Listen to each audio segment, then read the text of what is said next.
हे बघा, बाळादादांनी जे काही केलं तो त्यांचा निर्णय होता, त्यांची जबाबदारी होती.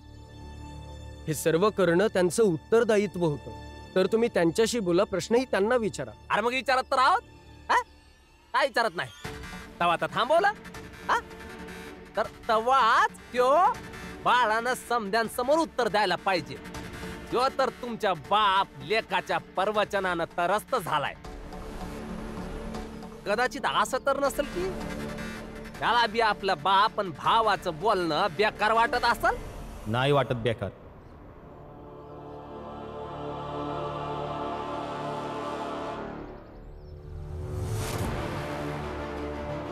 अजिबात बेकार वाटत नाही. ना कधी बाबा चुकीचं वाटलं, ना कधी भीम चुकीचा वाटला. बस मी माझा रस्ता माझ्या मर्जीने निवडलाय. मला याचं वाईट वाटतं की मला माझी जात लपवावी लागते, पण तरीही मी तसंच करतो. आणि याची निवड मी स्वतःच केली, ना बाबांनी केली ना या भीमनी केली. तुम्ही सगळे या लोकांनी काय नका म्हणू. आपली पोरं जेव्हा चुकीचं वागतात तेव्हा बापावरतीच आरोप होतात. जाऊ दे, मला हे सांग, इथं कशा पायी आलायस? बाबा, हा, मी माझ्या सगळ्यात मोठ्या पोराबरोबर बोलतोय. मध्ये तू काहीच बोलणार नाहीयेस. बोल बाळा, तू इथे का आलायस? इथं राहायला नाही आलोय मी. तर मग जर का तू हा विचार करून आला असशील की तो इथं येऊन स्वतःची चूक मान्य करशील, जे काही केलंय त्याबद्दल माफी मागशील, आणि आम्ही सगळे मान्य करू की तू गुन्हेगार नाहीयेस, हा तू चुकीचा विचार करतोयस.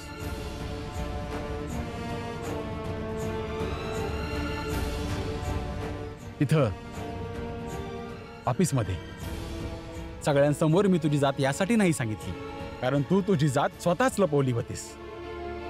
पण इथं मी तुझा एक शब्दही ऐकणार नाहीये. जिथून आलायस तिकडे निघून जा आणि प्रयत्न कर की पुन्हा आपण बाहेर चुकून मागून किंवा एकमेकांसमोर आलो तर ठीक, नाहीतर या चाळीत आणि माझ्या घरात पुन्हा पाऊल ठेवू नगस.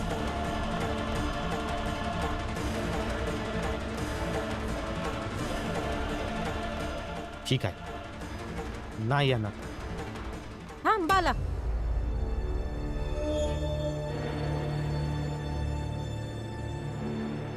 बाला कुठं जाणार नाही.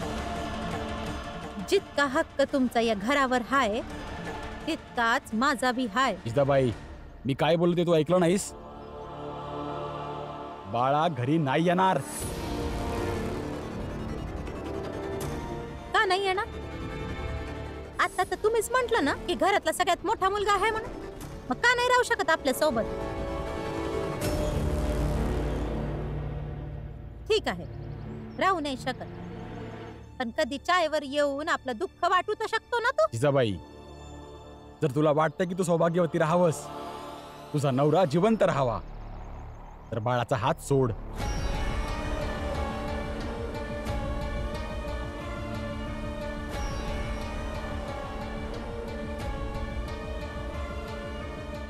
दोस्तोर मी जिवंत आहे, बाळा माझ्या घरात येणार नाही, आणि हा माझा शेवटचा निर्णय आहे. पण आई, आता भांडण नका करू.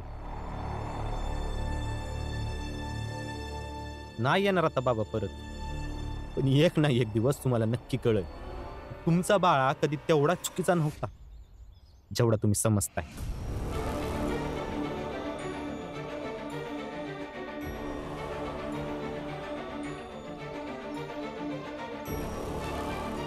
बाला,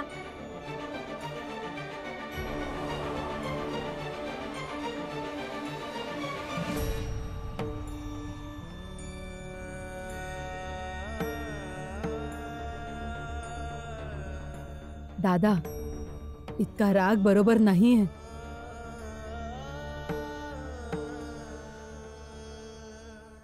भीम, आता अधिकारी येणार आहेत. त्यांच्यासमोर काय काय बोलायचंय ते जरा बघून घे.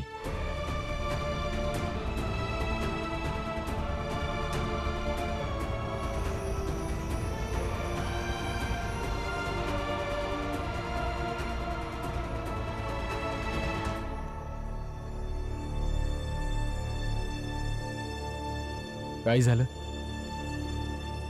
बाबा, अजूनपर्यंत कोणीही नाही आलं. एकदा तिकडे जाऊन बघून येऊयात का?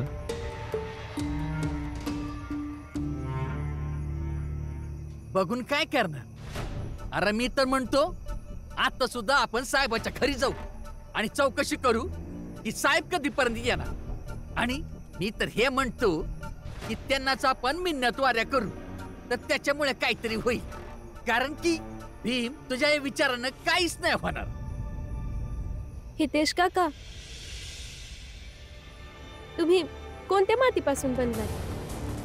इथं आम्ही सगळेजण हा प्रयत्न करतोय की कसं स्वाभिमानाने आपण ही लढाई लढू आणि जिंकू, आणि तुम्ही गुडघे टेकून भीक मागायचं सुचवताय. अरे मग सकाळपासून तर आपण लढाई तर लढतोय. हा काय झालं? आणि आता काही होणार सुद्धा नाही. अरे मालक. नमस्कार. राणा मालक. नमस्कार. भीमराव, आणि आता कोणी येणारही नाही.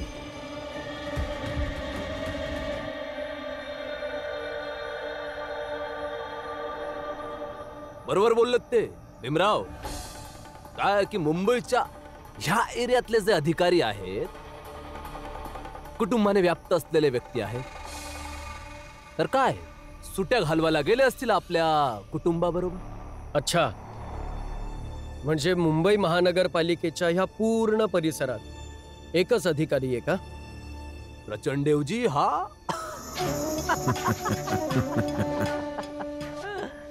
म्हणणं तर बरोबर आहे भीमराव. गुड. तर एक काम कर, तू दररोज अधिकारी शोधत बस आणि आम्ही रोज त्यांना सुट्टीवर पाठवून देऊ.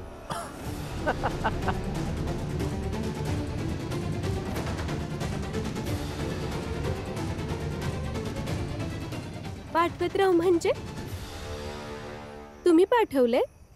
अगदी बरोबर बोललीस तू. अगदी बरोबर. आम्हीच त्याला पाठवलं. भीमराव, खरं तर तो इथे येत होता, पण रस्त्यात त्याला आम्ही भेटलो.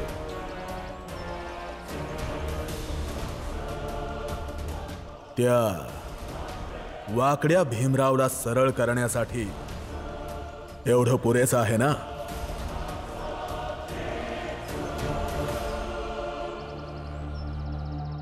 आता तर होऊनच जाईल.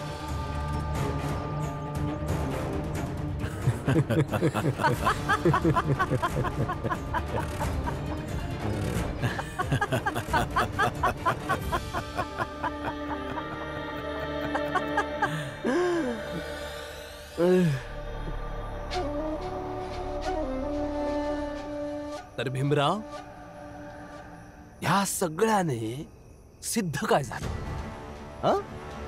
याने सिद्ध हे होतं की आम्ही हवं तेव्हा पैशांच्या जोरावर सगळं खेळ, सगळी वेळ, सर्व काही पालटू शकतो. आणि तू काहीच करू शकत नाही भीमराव, शिवाय सकाळ संध्याकाळ फिरण्याच्या. समजलं?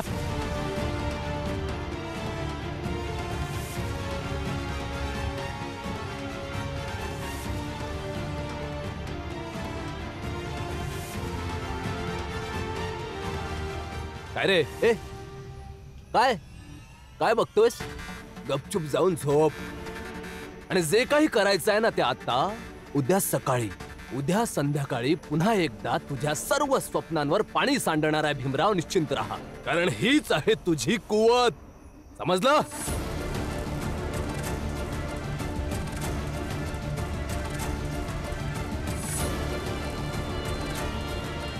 बरं, ठीक आहे. आता तुम्ही सगळे आराम करा. शुभरात्री. जोशीजी,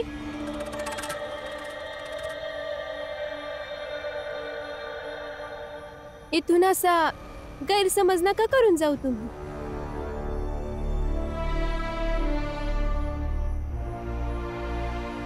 जिंकणं, संघर्ष करणं, हरणं हे सगळं आपापल्या जागी आहे.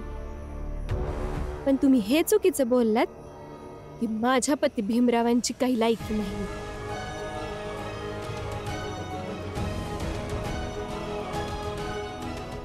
यांची इतकी लायकी आहे ना का तुम्ही त्या अधिकाऱ्याला ह्यांच्यासाठी एवढे पैसे देऊन आला.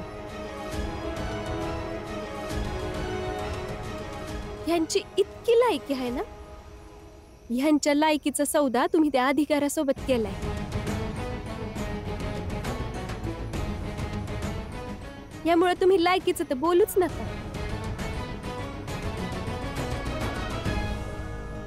आता तुम्ही जावा, झोपा जाऊन. शुभरात्री. रमाबाई, जास्त झिंग्या झाडायची गरज नाहीये, समजलं? बघतेस ना कुठेस? आधी स्वतःचं घर वाचव, नंतर सांग लोकांना त्यांची कुवत. समजलं? मूर्ख.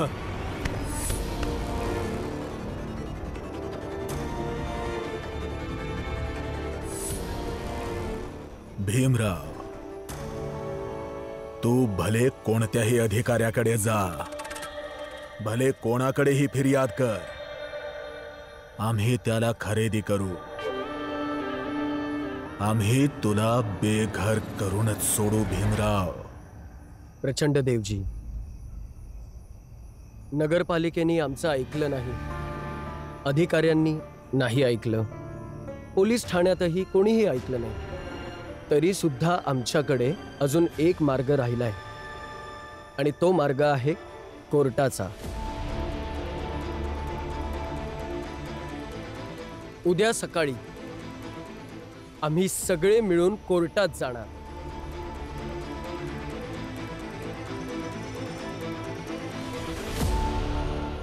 हेच तर आम्हाला हवंय, तुम्ही लोक कोर्टात जावं. साहेब, साहेब,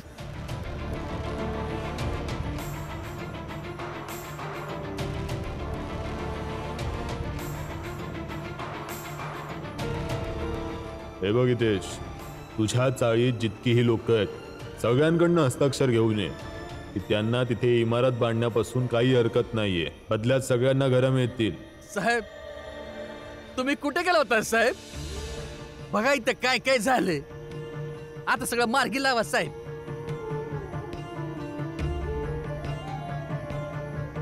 इथं आम्ही समदे बेघर झालो आहोत साहेब. आम्हा समद्यांच्या डोक्यावरनं छप्परच गेलंय. दया करा साहेब आमच्या समद्यांवर. तुम्ही सगळे कमी ऐकता का?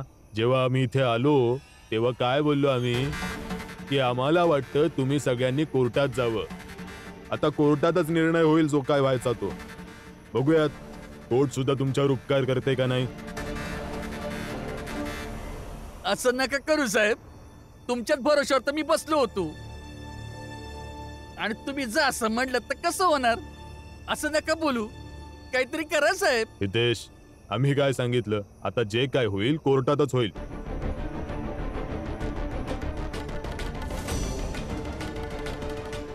साहेब, आम्ही कोर्टात तुमच्याशी लढू शकणार नाही. आम्हासने पैसे देऊन टाका, आम्ही दुसरीकडे कुठतरी जातो आणि जेव्हा घर बनल तेव्हा परत येतो की. अरे कसले पैसे? कुठचे पैसे?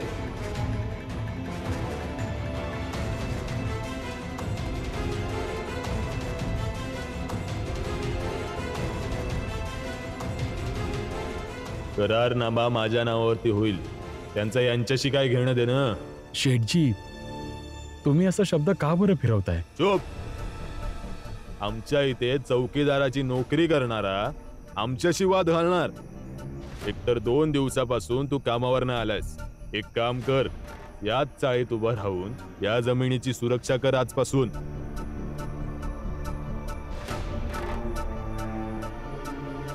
हे बघा, महत्वाचं म्हणजे तुम्ही बाबांसोबत असं नाही बोलू शकत. तुझा बाबा माझ्या इथे नोकरी करतो आणि नोकऱ्यांसोबत साहेबांसारखा व्यवहार करायचा का? मला तुमच्याकडे नोकरी करायची नाहीये. मला वाटलं तुम्ही एक चांगले व्यक्ती आहात, सज्जन माणूस आहात. खालच्या जातीचा असूनही तुम्ही मला नोकरीवर ठेवलात. पण माझा जीव वाचवल्याबद्दल ही नोकरी दिली होती. याचा अर्थ असा नाही होत की तुला जे वाटते ते तू करशील आणि आम्ही जीव वाचवल्याचे उपकार फेडत राहू.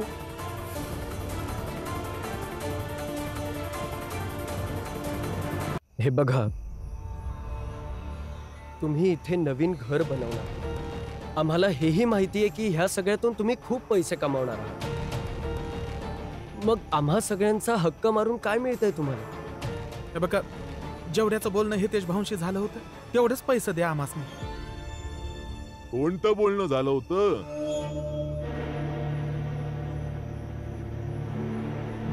हे बघा, तुम्ही तुमचा शब्द असा फिरवू नाही शकत आणि नाही मी तुम्हाला फिरवू देणार. तुम्ही जेवढी वचनं हितेश भाऊंसोबत केली होती ती सगळी पूर्ण करावी लागणार तुम्हाला. आम्हाला डोळे दाखवतोस? तुझी एवढी हिंमत?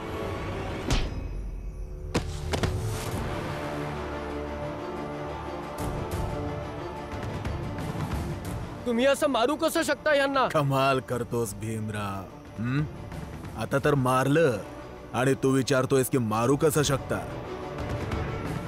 छी, अशुद्ध केलंस मला. आता शुद्धीकरण करावं लागेल.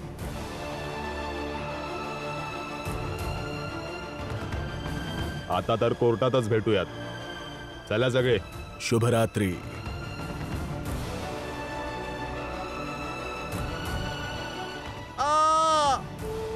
जा पुरी, लवकर गरम पाणी घेऊन ये. काका, तुम्ही बरे आहात ना?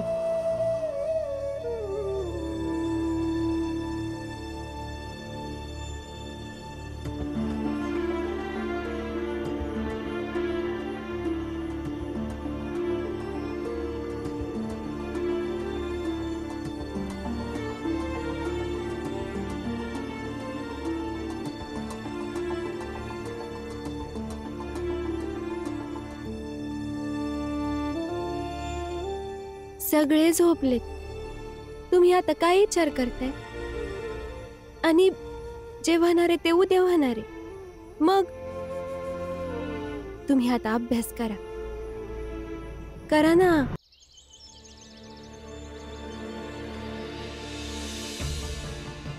ठीक आहे ना, मग कोर्टातच जायचंय ना, तर जाऊया. पर कोर्टात जायला लय पैसे लागतील. ते कुठनं आणणार? अरे मग काय घराबाहेर असंच बसून राहायचं का? काय तर करायलाच लागल ना. अरे भीमराव सुद्धा कुठल्या तरी वकिलाकडेच काम करतोय ना. आणि ऐकलं की तो वकील सुद्धा त्याला खूप मानतो. मग का नाही भीमराव त्यांच्याशी बोलून घेत? मोठा वकील आहे, काम होऊन जाईल आरामात. बराबर बोललात हितेश भाऊ. ए भीम, जरा बोलणं कर ना तुझ्या वकिलांबरोबर. नाही, मी त्यांना हा मुद्दा नाही बोलू शकणार. का नाही करू शकत?